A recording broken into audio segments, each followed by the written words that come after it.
చాలా సంవత్సరాలుగా ఈ బొక్కలవాగు సిల్ట్ ఉంది.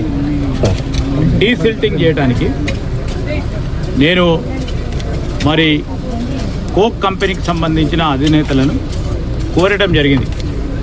మీ సిఎస్ఆర్ కింద ఈ కార్యాచరణ తీసుకోవాలి. పట్టణంలో బొక్కలవాగు ప్రవహిస్తూ ఉంటుంది. మరి ఈ ప్రవహించే ప్రాంతానికి సంబంధించి మరి ఇక్కడున్న ఆనాడు 2011-12లో ఈ బండుకు సంబంధించిన పనులను శాంక్షన్ చేయించాం. తదుపరి బండు ఆధునీకరణ చేయాలి.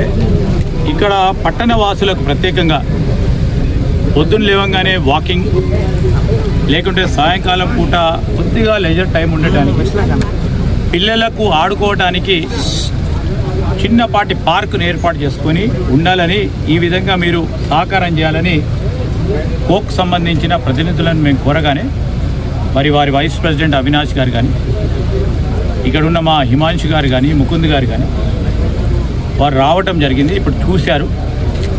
దాదాపు మరి దీనికి అయ్యే ఖర్చుకు సంబంధించి దాదాపు అంటే పూర్తి స్థాయి దాదాపు 2 కోట్ల రూపాయలకు సంబంధించి ఈరోజు పనులను చేపట్టడానికి మనము గ్రౌండ్ బ్రేకింగ్ శంకుస్థాపన కార్యక్రమాలు చేయడం జరిగింది.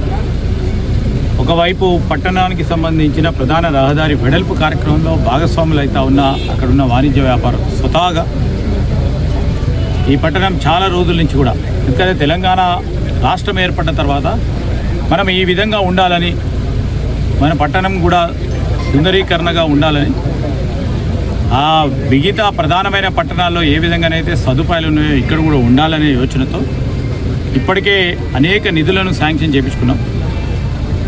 ఇంకా కూడా చేయాల్సి ఉంది. చేపించే కార్యాచరణ తీసుకుంటాం. మరి ఈ ప్రయత్నంలోనే ముందుకు సాగుతా ఉన్నాం. పట్టణానికి సంబంధించిన మహిళా సోదరిమణులకు ఉపాధి కల్పించాలని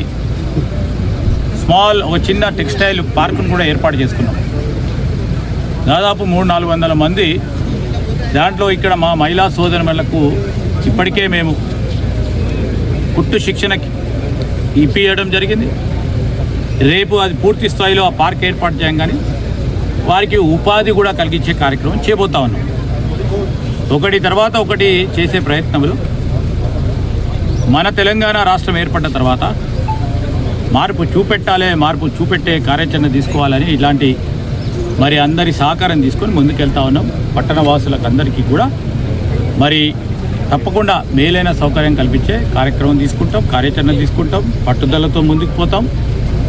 మాటల వరకే పరిమితం కాకుండా బూతులను మాట్లాడకుండా మా వరకు మా ప్రయత్నం చేస్తాం.